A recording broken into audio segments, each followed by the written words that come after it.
Donc ouais, je cherche un peu les performances, mais bon, j'aime bien surtout aussi conserver les pièces d'un même fabricant, enfin d'avoir une homogénéité dans les pièces, quoi. Bon, je sais pas, il faut que je réfléchisse. Ce que je peux faire, je sais pas si je vais le faire, mais ce que je peux faire qui n'impacte pas la future préparation, c'est de laisser comme ça. C'est-à-dire que là, j'ai calculé qu'avec le tassement des joints, j'étais à 129,5 aux latéraux. Avec le 10e de tassement, je suis maintenant à 128 aux latéraux. Bon, c'est pas déconnant, c'est bien, quoi. Si je peux pas avoir plus de 13 en rapport volumétrique, il faudrait que je lui mette 185 de diagramme à l'échappement pour que le rapport volumétrique et le diagramme d'échappement soient en accord, à peu près, hein. 185 par rapport à 128, ça fait même pas 60 de croisement. Ouais, donc si je tape dans l'échappement pour arriver à 185, 188 de diagramme, je me retrouve avec une préparation petite là, mais qui est cohérente. C'est-à-dire que j'aurai des latéraux 128 toujours, le diagramme 185, 188 d'échappement, rapport volumétrique 13, c'est à peu près cohérent. Je sais pas si ça va en apporter beaucoup, je pense pas. Ça pourrait être intéressant à tester, hein, parce que si l'un d'entre vous a ce kit et qui n'a pas l'occasion d'aller voir un tourneur pour refaire entièrement la culasse, la seule chose qu'il peut faire, c'est ce que je dis là, hein, c'est de remonter l'échappement à 185, 188, d'avoir un truc à peu près équilibré, mais la préparation reste quand même petite, quoi. C'est pas avec ça qu'on va avoir des performances de fou, quoi. Donc je suis quand même bien déçu de cette culasse là. Donc ce que j'ai calculé aussi, c'est que si je vais voir mon usineur, le diamètre intérieur là, à la bande de squish, ça fait 29,4, 29,3. Si je veux enlever 0,6 cm3 pour atteindre un volume de chambre à 15 pour 1, il faut que j'enlève quand même faut que la bande de squish, il faut que je l'usine de 1 mm. Ça fait quand même pas mal, hein. Ça fait pas mal. Donc du coup je me retrouve la distance du plan de joint par rapport à la bande de squish, il y a 1 mm de plus, donc il faut la compenser parce que sinon on n'a plus parce qu'il faut retrouver le squish de 0,8, sinon ça sert à rien. Donc il faut soit l'enlever au cylindre, soit l'enlever à la culasse. Sachant que le cylindre et le piston ils sont déjà ras, c'est-à-dire que le segment il est déjà à 1 ou 2 mm du bord du cylindre, donc si je commence à attaquer ça, ça va pas le faire. Donc si je recule la bande de squish de 1 mm vers le bas, il faut que je resurface toute la culasse de 1 mm pour compenser. 1 mm ici, je vais sévèrement attaquer la partie qui tient le moteur là. Donc je vais quand même l'affaiblir. J'avais tracé en noir là, ce qui fait le profil du cylindre qui vient s'appuyer dessus. Parce que j'aurais pu surfacer que ici là, mais en fait il y a quand même une petite partie là. Cette partie là, qu'il faut quand même avoir, quoi. Je sais pas. Je réfléchis à plein de choses là. Comment on peut arriver à sauver cette culasse, quoi. Donc bon, réflexion en cours, quoi. Soit je fais le petit gratouillage à l'échappement à 185, 188 là, ce que j'arriverai à faire, et on reste là dessus. Donc je garde le calage à l'embase de 0,8 pour avoir le squish de 0,8, donc le rapport volumétrique de 13. Et on essaye comme ça, on voit le peu que je gagne. Et puis c'est tout ce qu'on peut faire avec la culasse fournie par VSX. Ou soit je vais directement voir l'usineur et je refais une culasse digne de ce nom là, qui me permet d'avoir des performances correctes. Et en attendant, je repasse sur le mal aussi. Et on continue à explorer qu'est-ce qu'on peut faire de plus avec le mal aussi, notamment avec le piston Doppler, monosegment. Voire d'installer l'allumage MVTDD encore une fois, et cette fois-ci faire des réglages de l'avance, parce que j'ai toujours testé que le 0,4. Vous êtes nombreux à me conseiller le 0,35 et apparemment pour 5 centièmes ça joue énormément sur l'allumage MVTDD. Alors qu'on a vu que l'allumage Moriyama, il n'y a pas grand chose qui change quand on décale le 2 en 2, enfin du moins chez moi. Toujours pareil, chez moi il n'y a pas grand chose qui marche. Donc je sais pas, je suis en pleine réflexion, on va voir. Il y a aussi le moteur Pauling là qu'on a remonté avec notre ami Flory. Ça serait intéressant de le faire rouler pour voir un peu là. Je sais que la dernière fois que je l'avais monté, bon, c'était avec une couronne de 11 par 52, mais j'arrivais au compteur du vélo là, toujours la même partie cycle là. J'arrivais à 87 km/h. Bon, du coup l'accélération était moindre parce qu'avec 11,52 ça accélère pas fort quoi. Mais j'arrivais à pouvoir faire des balades vraiment sympathiques avec ça. J'avais fait la balade de Groyer, non pas de Groyer, de Grenade. Vous l'avez en vidéo là dans les précédentes vidéos.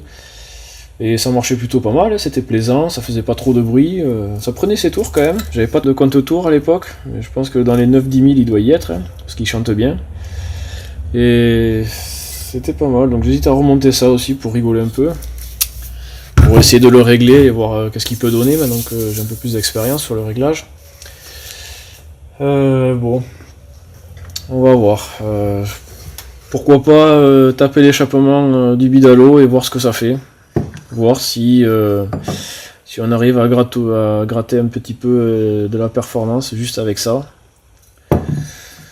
Et puis si ça va pas, je le remettrai de côté, le temps de voir mon usineur, parce que tant qu'on est confiné, je peux pas aller le voir.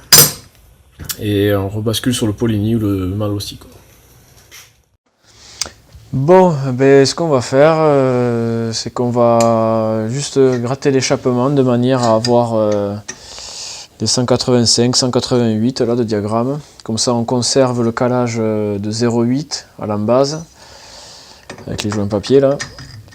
Et je conserve le squish de 0,8, ce qui me fait le rapport volumétrique à 13 pour 1. Et donc là j'aurai quelque chose de près cohérent, même si ce sera pas fou.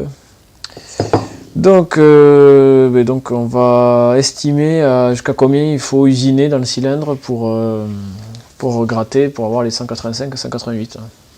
On vérifie la coupe au segment, voir comment le segment s'est usé. Donc j'ai regardé la vidéo du Bidalo, là, la première fois que je l'ai monté.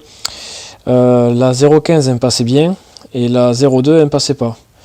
Maintenant, c'est la 0,25 qui passe, elle accroche un tout petit peu mais elle passe, et la 0,3 qui passe pas.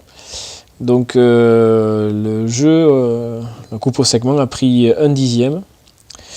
Le jour où la 0,35 impasse, pour moi il fera changer le segment. Donc on est pratiquement à moitié de sa vie déjà, et j'ai pas fait beaucoup de kilomètres avec. Donc j'ai serré le cylindre pour comprimer un petit peu les joints. Je reprends les diagrammes, je me remets à 0. Donc, je suis bien à l'entrée, à la fermeture de l'admission.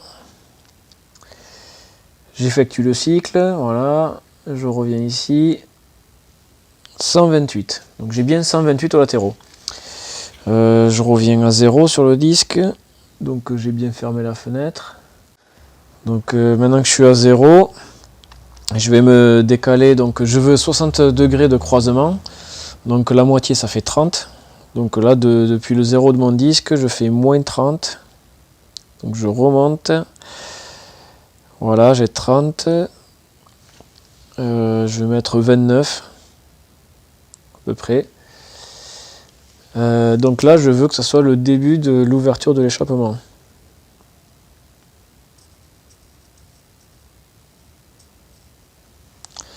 Ici. Voilà, et donc il y a 1,5 mm, presque 2 mm à gratter, quoi. Donc si je me mets ici et que je fais le 0, voilà, j'ai fait le 0 sur le disque. Donc je descends et je remonte. Donc juste en dessous du trait, hein, et je suis à 184. Donc ça fait, c'est pas assez. C'est pas assez, mais c'est pas grave. Je vais commencer comme ça. Et comme je veux être entre 185 et 188, c'est très difficile d'être au degré près.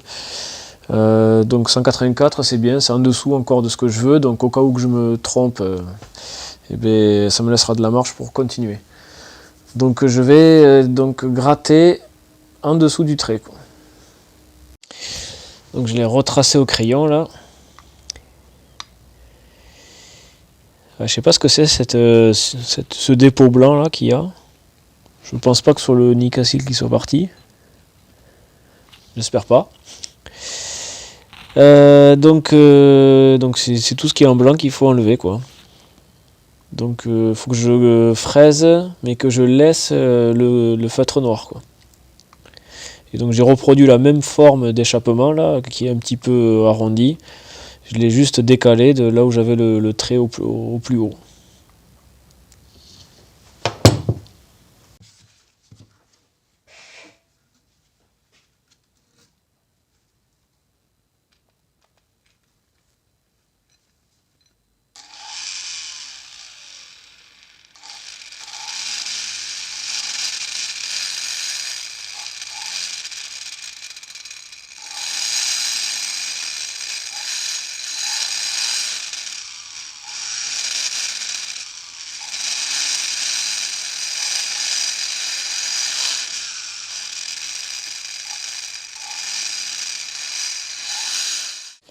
Bon ben voilà, donc je suis arrivé presque au trait là, je suis à un demi millimètre du trait. On va prendre les diags avec ça.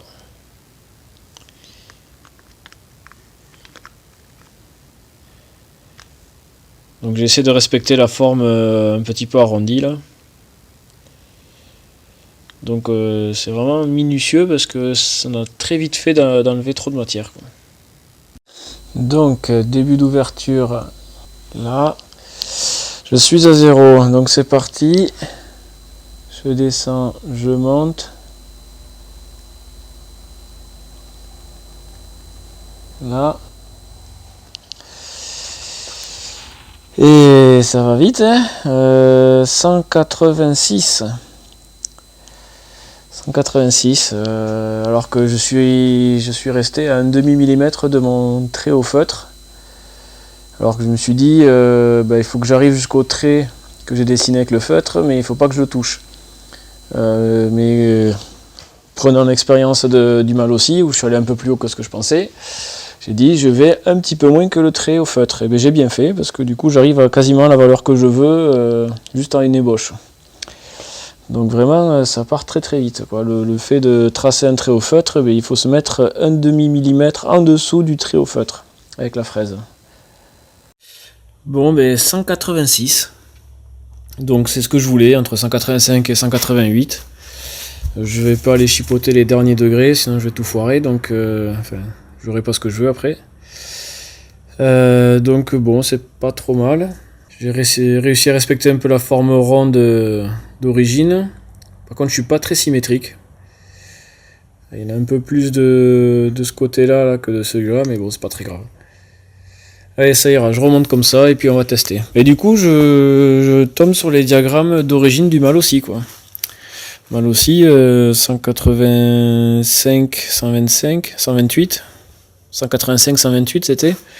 Là, je suis à 186, 128. Du coup, là, on tombe sur les mêmes diagrammes mal aussi. Donc, on va voir si au diagramme égal, on a du mieux ou pas. Bon, ben voilà, le tout remonté. Allumage calé à 1,5 avant point moro. Comme ça, du coup, le seul paramètre qui a changé, c'est le diagramme d'échappement, c'est tout. Il passe de 175 à 186. Donc, il n'y a plus qu'à faire un essai avec ça et on va comparer si ça fait une différence ou pas. Voilà, remonté. J'ai remis le pot Janelli. On va faire un démarrage.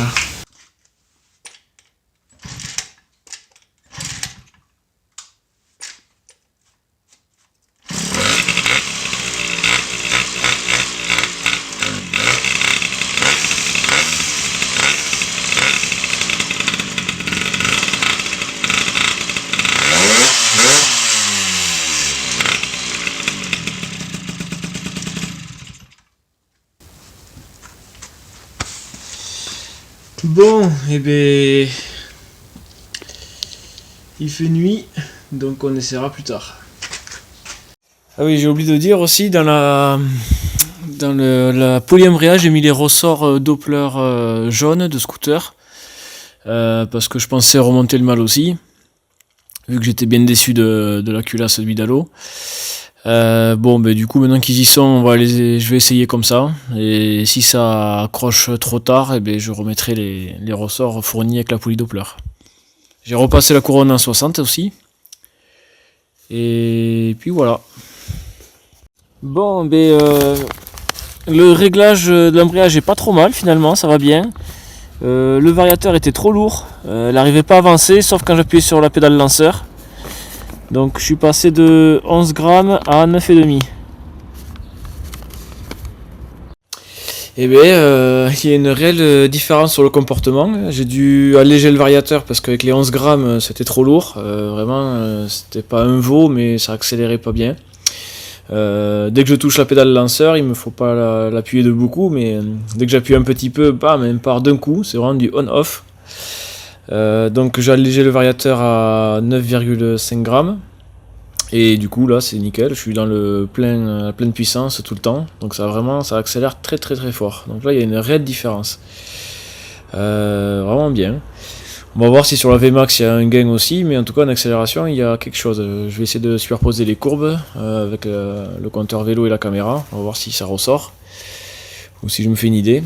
Par contre le ralenti il est vraiment très aléatoire, un gros trou à l'accélération. Donc ça me paraît vraiment pauvre. Je vais augmenter un peu le gicleur. On va voir. Je vais repasser au gicleur 97, comme ça j'ai vraiment tout à fait la même configuration que quand j'avais fait les essais échappement avec le Giannelli, sauf les 11 degrés de plus au diagramme d'échappement. Du coup ça sera plus que la seule différence et on pourra vraiment comparer la modification seule du diagramme d'échappement. Enfin avec le Vario en 9,5 au lieu de 11 grammes. Ça par contre je peux pas faire autrement sinon ça marche pas bien.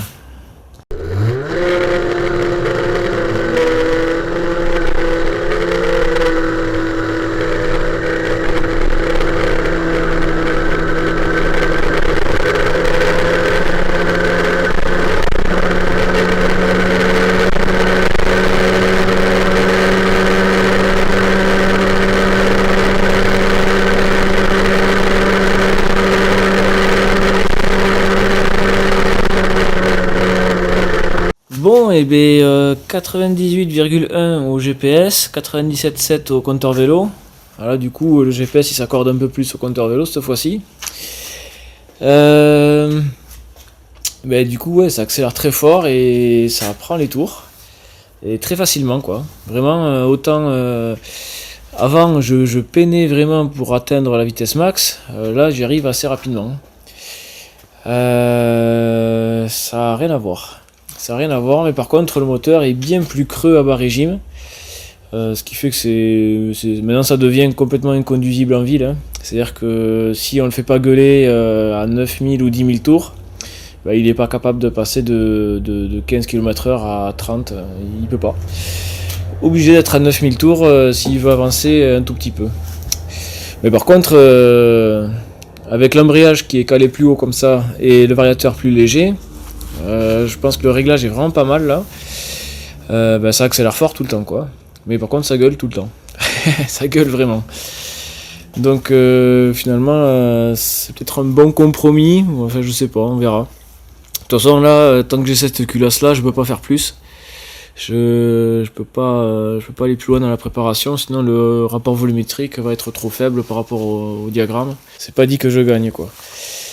Donc voilà. Par contre le régime max, à la vitesse max, il est vraiment instable, encore une fois. Ça va, ça vient, j'ai des coupures, j'ai des relances, c'est pas terrible. Donc soit la carburation, soit encore une fois l'allumage Moriyama. Celui-là, c'était celui que j'avais marqué qui ruptait à 11005. Là, je sais plus, il faut que je regarde la vidéo. J'étais à 11006, presque 11007, je crois. Je sais pas. Il faudrait que je monte celui que j'ai sur le mal aussi, qui rupte à 12000, pour lever le doute. Ou sinon aussi après c'est l'affinage de carbu qui peut y faire quoi. Avec le 95 j'étais trop pauvre vraiment bas régime, je le sentais vraiment. Là le 97 ça va mieux. Mais bon, c'est le gicleur principal, c'est pas que pour le ralenti, c'est pas principalement fait pour ça. Mais après le reste, ça marche pas trop mal. Donc ça sera affiné plus tard. Bon, j'en profite pour vérifier que le calage n'est pas bougé. Ça m'est jamais arrivé, mais des fois ça arrive. Là, le trait il est juste ici là, et il est parfaitement aligné. J'ai mis la pige à 1,5 là, c'est parfait. J'ai dépouillé le mal aussi de son allumage 12 000 tours. J'ai déposé mon allumage 11 500 là. Donc là, 12 000 tours, ça a envoyé du pâté. On calé à 1,5 aussi, pareil, et on va essayer.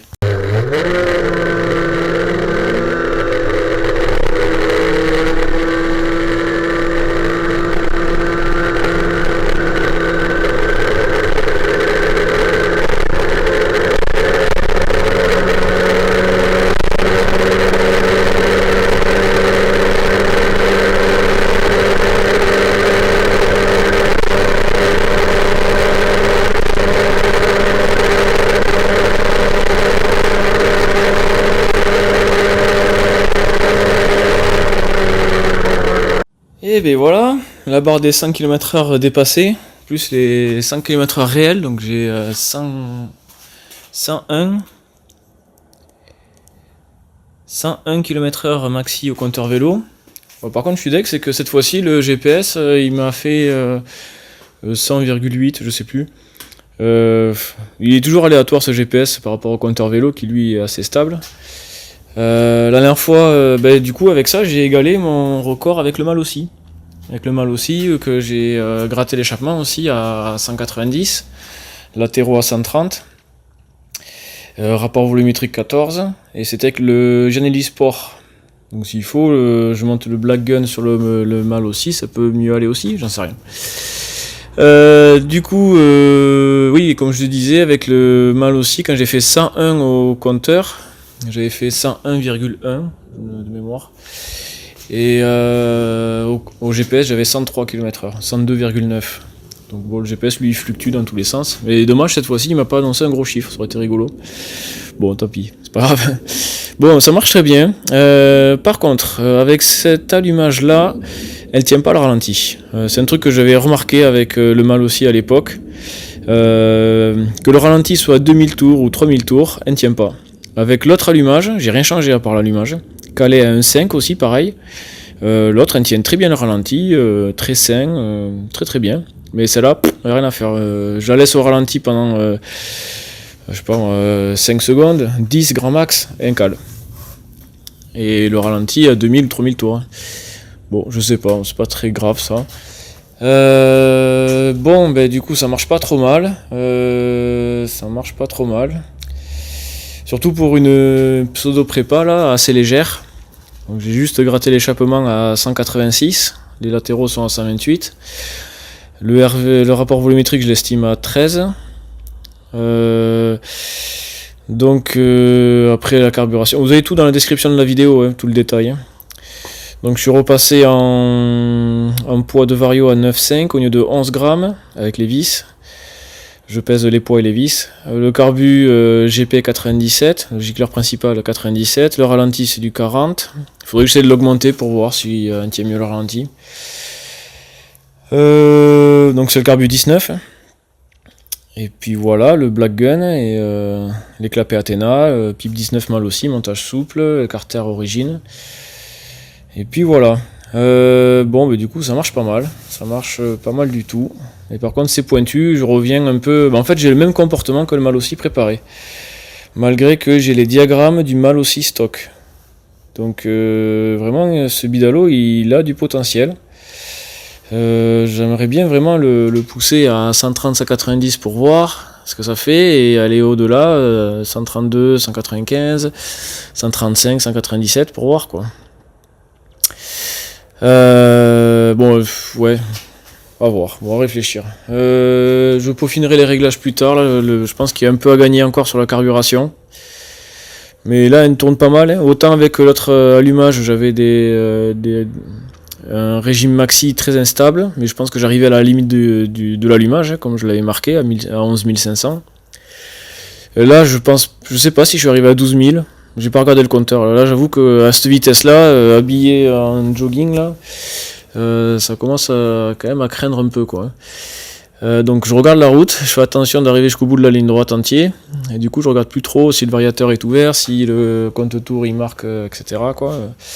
Je le verrai après sur la vidéo, quoi. Donc bon, c'est pas trop mal. Je vais voir ce que je peux faire comme amélioration encore. De toute façon, il y aura aussi les tests des échappements à faire. Peaufinage carburation, le vario, je pense qu'il n'y a pas trop à gagner. Voilà. Bon, je vous laisse là-dessus. À la prochaine. Salut.